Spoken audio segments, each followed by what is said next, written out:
Hello students. तो आज हम इस वीडियो में डिस्कस करेंगे क्लास 12 चैप्टर 1 एनसीईआरटी फिज़िक्स का क्वेश्चन नंबर 27। और अगर आपने अभी तक मेरे चैनल को सब्सक्राइब नहीं किया है देन प्लीज़ सब्सक्राइब कर दीजिए। चलिए स्टार्ट करते हैं। In a certain region of space, मतलब कोई रीज़न है स्पेस में जहाँ पर जो इलेक्ट्रिक फील्ड है वो z डायरेक्शन में है। ठीक है, तो मैं मान रही हूँ कि ये वाली डायरेक्शन जो है वो मेरी z डायरेक्शन है। ठीक है, मैंने ये मान लिया। तो हमारी जो भी इलेक्ट्रिक फील्ड है वो इस डायरेक्शन में है, हमारी इलेक्ट्रिक फील्ड। फिर the magnitude of electric field is however not constant, मतलब जो इलेक्ट्रिक फील्ड है वो वेरी कर रही है, कांस्टेंट नहीं है, but increases uniformly along the positive z direction. मतलब इस डायरेक्शन में जैसे जैसे वो आगे मूव करती जा रही है वैसे वैसे उसका जो मैग्नीट्यूड है वो बढ़ता जा रहा है। दैट मीन्स वो बढ़ती चली जा रही है जैसे आगे पहुंच रही है। यहाँ कम है, यहाँ ज़्यादा, यहाँ थोड़ी और ज़्यादा, और यहाँ जाते जाते बढ़ रही है। वो किस रेट से बढ़ रही है? वो हर मीटर के हिसाब से वो 10⁵ न्यूटन पर कूलम बढ़ रही है। मतलब पहले मीटर में 10⁵ है, दूसरे में 2 × 10⁵ हो जाएगी। मतलब हर मीटर के हिसाब से वो बढ़ रही है इस रेट से।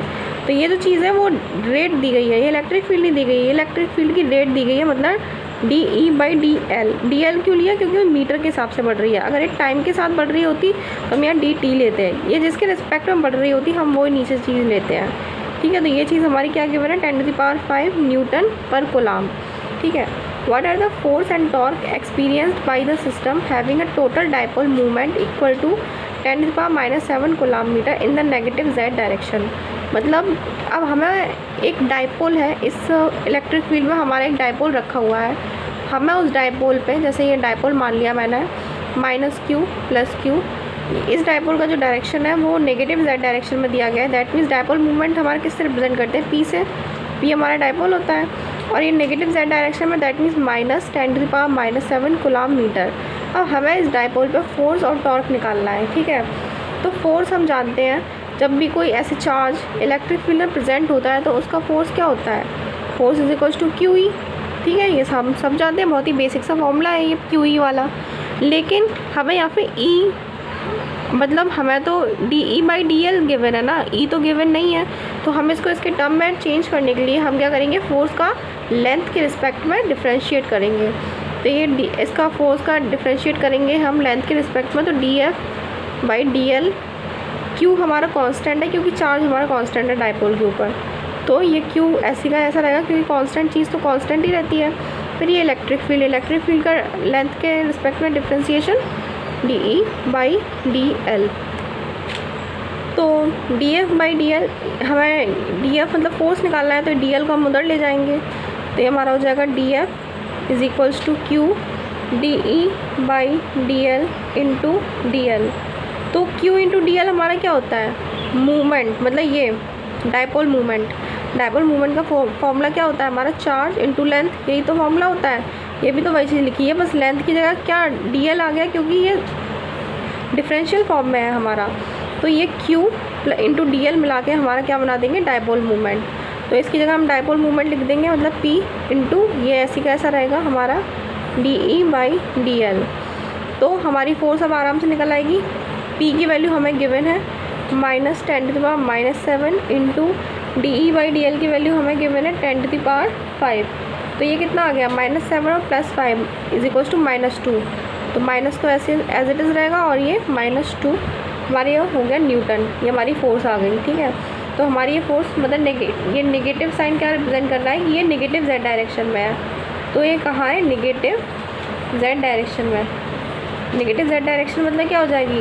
Opposite to the electric field भी लिख सकते हैं क्योंकि इलेक्ट्रिक फील्ड तो पॉजिटिव z में जा रही है ना, तो ये नेगेटिव z में आया। दैट मीन्स फोर्स जो है हमारी इस डायरेक्शन में लग रही है। ठीक है, अब दूसरा वो क्या पूछ रहा है? हमारा टॉर्क।